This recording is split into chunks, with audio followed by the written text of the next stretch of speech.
Governor Noem wants lawmakers to support the state's most important industry, agriculture. She wants money for a new agricultural events complex at the state fairgrounds. She wants grants to help small meat processors expand.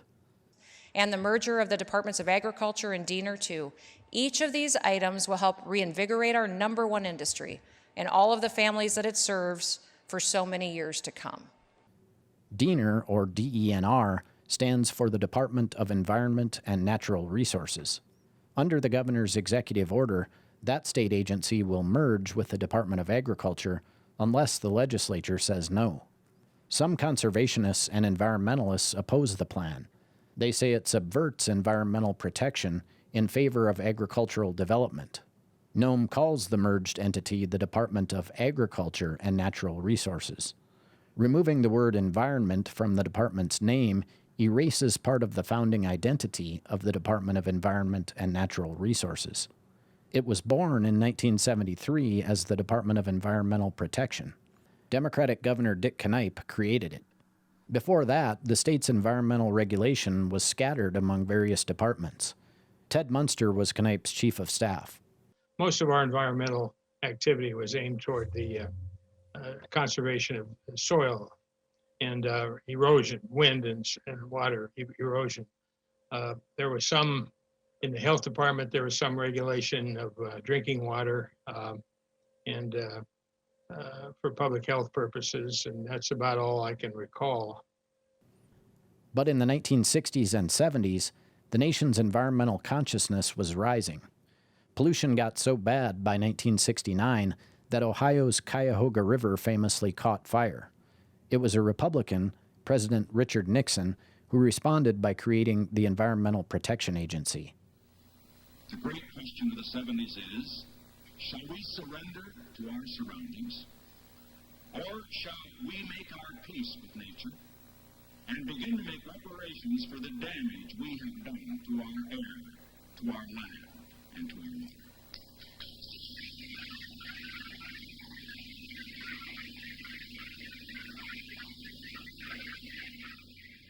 Knipe answered that call by creating South Dakota's Department of Environmental Protection.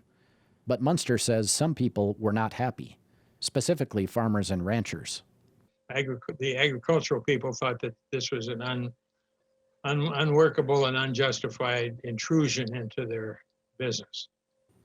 Knipe's creation lasted only 6 years, but the department took on important projects like cleaning up cyanide pollution in Whitewood Creek from Black Hills gold mining. Then came Republican Governor Bill Janklow.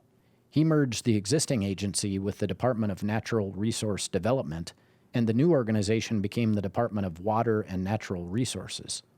Janklow didn't want an environmental department working against other departments that promoted the development of natural resources. Steve Perner worked for the department and later ran it. He's now retired. My understanding that was one of the driving forces for Janklow to merge the two. His philosophy was that state government should speak with one voice on a project like that. Some Democrats, conservationists, and environmentalists objected. They said the environment would lose to development interests. But the critics couldn't muster enough opposition. Janklow's merger went through.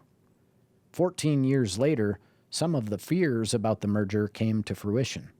Several water systems in the state came under fire from the Federal Environmental Protection Agency for contaminants in their water. There were other environmental challenges in the 1980s as well. Other states were talking about dumping their garbage here, and a new form of gold mining called heap leach was booming in the Black Hills, raising concerns about South Dakota's out-of-date mining regulations. In 1989, South Dakota's centennial year, Republican Governor George S. Mickelson took action. Surprising many in his own party, he pushed a comprehensive centennial environmental protection bill into law. Ladies and gentlemen of this legislature, 100 years from today, I want whatever governor is the governor of our state to stand here and shout back through time to you and me and say thank you for how you preserved our precious prairie state. For a couple more years, The office enforcing Mickelson's new laws still carried the old name Janklow gave it, the Department of Water and Natural Resources.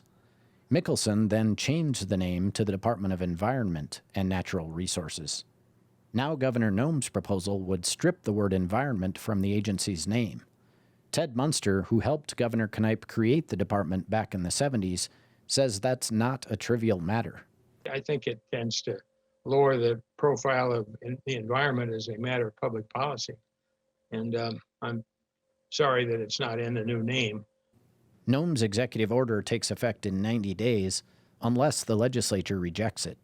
Because she's a Republican and the party has a supermajority, the merger will likely take place.